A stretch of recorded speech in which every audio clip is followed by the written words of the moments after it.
దాడులు, దౌర్జన్యాలు జరిగిపోతూ ఉన్నాయి, కొనసాగుతున్నాయి. వాటిని చేస్తున్నది మనవాళ్లే అని తెలిసినప్పుడు మనం గ్రౌండ్ లెవెల్‌లో కంట్రోల్ చేయాలనుకున్నప్పుడు పోలీసులకు పూర్తి స్వేచ్ఛనిచ్చి అట్లాంటి తప్పు చేస్తే మనోళ్ళైనా సరే చర్య తీసుకోమని చెప్పాలి.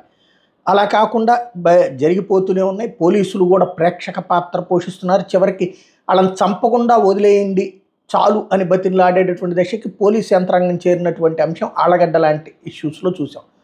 అయితే ఇప్పుడు ఇది పబ్లిక్‌లో ఒక నెగెటివ్ టాక్ రానీయకుండా చంద్రబాబు గారు ఒక వ్యూహాత్మకమైనటువంటి స్టేట్మెంట్ ఇచ్చారు. గత ప్రభుత్వం దాడులు, దౌర్జన్యాలు, అరాచకాలతో పాలన సాగించింది. మన విధానం అది కాదు. అభివృద్ధి, సుపరిపాలనతో మన మార్క్ చూపించాలి. వాళ్ళు చేసిన తప్పులే మనము చేస్తే మనకు వారికి తేడా ఉండదు. వైసీపీ ప్రభుత్వం అందరికంటే నాపైనే ఎక్కువ కేసులు పెట్టింది. 50 రోజులు పైగా జైల్లో ఉంచింది. ఇప్పుడు నా దృష్టి అంతా జగన్ పాలనలో విఫలమైన రాష్ట్రాన్ని పునర్నిర్మించడంపైనే. నాయకులు కూడా ఇలాగే ఆలోచించాలి. పార్టీ శ్రేణులు వైకాపా వాళ్ళ కవ్వింపు చర్యల మీద సంయమనంతో వ్యవహరించాలి. ఏదైనా చట్ట ప్రకారమే చూసుకుందామంటూ చంద్రబాబు దిశానిర్దేశం చేశారు. ఇందులో చట్ట ప్రకారం చర్య తీసుకోమనే కోరతారు.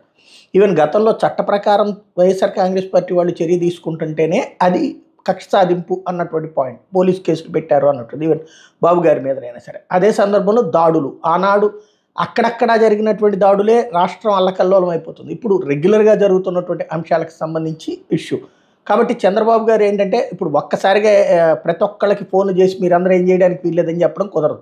గ్రౌండ్ లెవెల్లో ప్రతి ఒక్కళ్ళు కూడా ఎవరికి తోచినటువంటి స్థాయిలో వాళ్ళు ప్రతీకారం తీర్చేసుకున్నారు. ఎవరికి తోచిన స్థాయిలో వాళ్ళు దాడులు చేస్తున్నారు, హింసాకాండకు పాల్పడుతున్నారు, ఆస్తులు లాక్కుంటున్నారు, ఆస్తులు ధ్వంసం చేస్తున్నారు. ఇదంతా జరిగిపోతుంది.